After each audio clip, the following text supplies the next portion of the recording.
বিসমিল্লাহির রহমানির রহিম। আমরা এখন 150 পৃষ্ঠার 12 নম্বর যে সৃজনশীলটা রয়েছে ওইটা আমরা আঁকার চেষ্টা করব। প্রশ্ন আমাদের রয়েছে, একটি সমকোণী ত্রিভুজের অতিভুজ 5 সেন্টিমিটার ও এক বাহুর দৈর্ঘ্য 4 সেন্টিমিটার, ত্রিভুজের অপর বাহুর দৈর্ঘ্য কত? আমরা যে প্রশ্নটা একটু আগে বুঝি। আমাকে এখানে একটা সমকোণী ত্রিভুজের কথা আমাকে বলছে।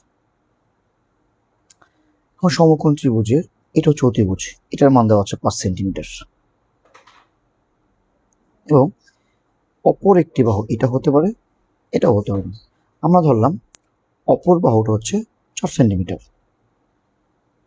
ধরলাম সেটা হচ্ছে লম্ব। তার মানে আমাকে এই অপর আরেকটা বাহু, আমরা সেটাকে ভূমি ধরলে এই ভূমিটার মান আমাদের কত? আমরা এটার মধ্যে পিথাগোরাসের উপপাদ্যটা ব্যবহার করব, যে অতিভুজ স্কোয়ার সমান সমান লম্ব স্কোয়ার প্লাস ভূমি স্কোয়ার। ওইখান থেকে লম্ব অথবা ভূমি আমরা যে সূত্র দিয়ে বের করি সেটা আমরা বের করবো। তো আমরা প্রথমে লিখব, দেওয়া আছে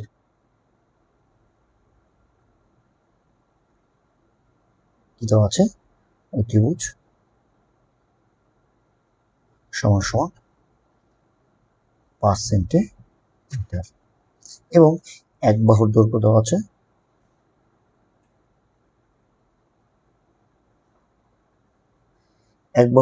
দেওয়া আছে 4 সেন্টিমিটার।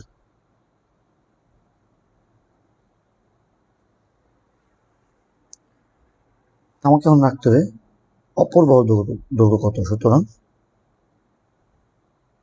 অপর বাহুর দৈর্ঘ্য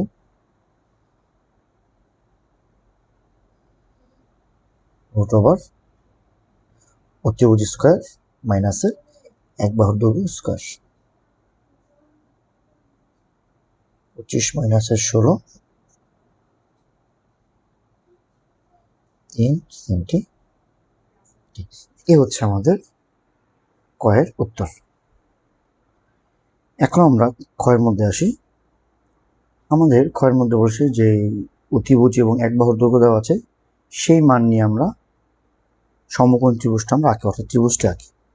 আমাদের প্রথমেই অতিভুজ এবং এক বাহুর দৈর্ঘ্যের মানে আমরা অতিভুজটা আঁকি, অর্থাৎ আমাদের অতিভুজের মান দেওয়া আছে 5 সেন্টিমিটার এবং আমাদের এক বাহুর দৈর্ঘ্য দেওয়া আছে মানে 4 সেন্টিমিটার। আমরা আঁকলাম অতিভুজ এ, এক বাহুর দৈর্ঘ্য বি। এটা হচ্ছে আমাদের অতিভুজ আর এটা হচ্ছে আমাদের একটি বাহু। যদি সমকোণ ত্রিভুজতে আমাদের এখন লম্ব লাগবে, আমরা যে কোনো একটি রেখা নিই। এই রেখা থেকে আমাদের একটি বাহুর সমান করে এই অংশটা আমরা কাটি।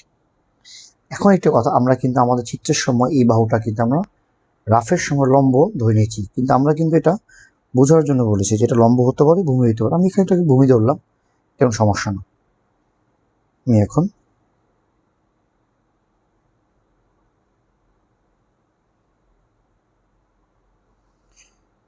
লম্ব এখানে একটা, যেহেতু সমকোণ ত্রিভুজটা একটা সমকোণ হওয়া লাগবে।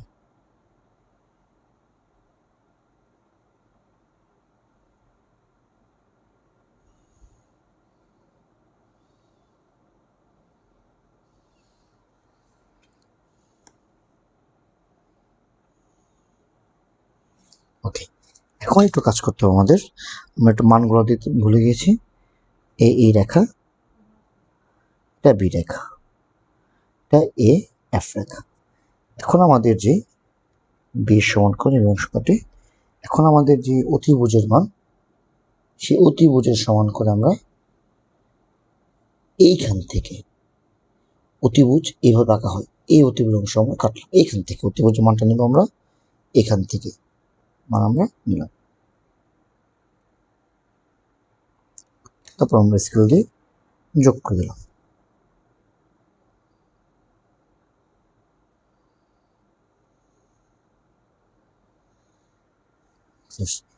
এই হচ্ছে আমার নির্ণয় ত্রিভুজ, অর্থাৎ ত্রিভুজ এ বি সি।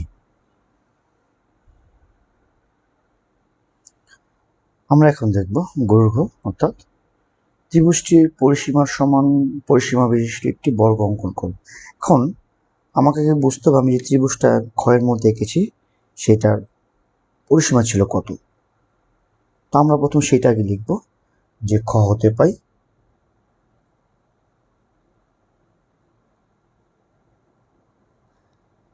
ত্রিভুজটির পরিসীমা হচ্ছে ক হতে পাই ত্রিভুজটির পরিসীমা, কারণ পরিসীমা মানে হচ্ছে আমাদের তিন বাহুর যোগফল, একটা 5, একটা 4, একটা 3।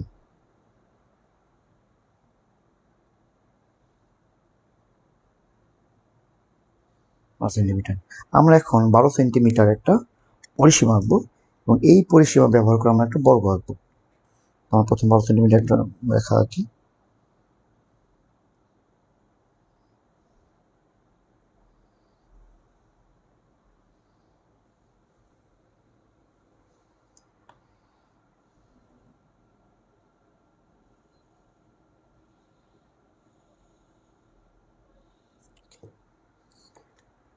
এখন আমরা যেহেতু বর্গের এখানে 4টা বাহু আছে, এখানে এই পরিসীমা, কারণ পরিসীমা হচ্ছে সবগুলো বাহু যোগফল, অর্থাৎ একটা বর্গের 4টা বাহু এবং এখানে সেই 4টা বাহু আছে।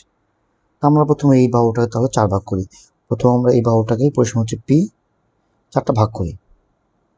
যে কোনো রেখা নেই, বৃত্তচাপ বৃত্তচাপ বৃত্তচাপ বৃত্তচাপ।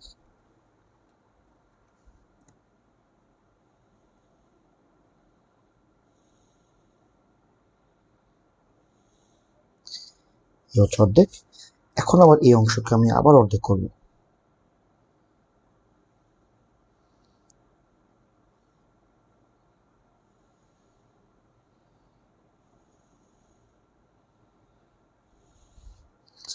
এই হচ্ছে আমাদের পরিসীমাকে আমি 4 ভাগ করলাম, সমস্যা P/4। এখন আমি এই P/4 এর মান নিয়ে একটি বর্গ অঙ্কন করব। আমরা প্রথমে যে কোনো একটা রেখা নিলাম,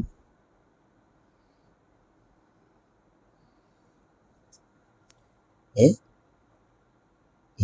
এখন এই রেখা থেকে আমি P/4 এর সমান করে AB অংশ কাটি। এখন AB রেখার এই বিন্দুতে আমি একটি লম্ব আঁকবো, কারণ জানি আমরা বর্গের প্রত্যেকটা কোণ 90 ডিগ্রি, তাই আমাকে এখন এখানে লম্ব বা 90 ডিগ্রি কোণ আঁকতে হবে।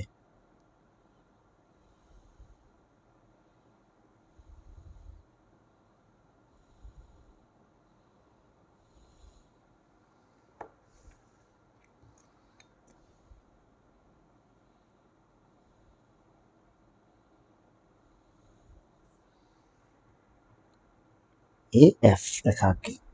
আমরা এখন আমাদের সেই P/4 অর্থাৎ AB এর মান সমান করে, কারণ আমরা জানি বর্গের প্রত্যেকটা বাহু সমান, AB সমান করে এখান থেকে বৃত্তচাপ আঁকি, সেম ভাবে আবার এখান থেকে একটা বৃত্তচাপ আঁকি, সেম ভাবে এখান থেকে একটা বৃত্তচাপ আঁকি।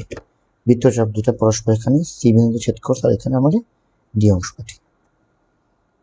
সবগুলোকে আমরা এখন যোগ করে দিই।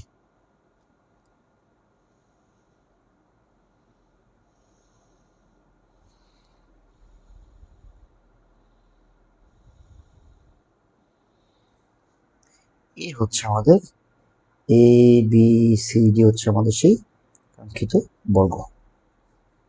ধন্যবাদ।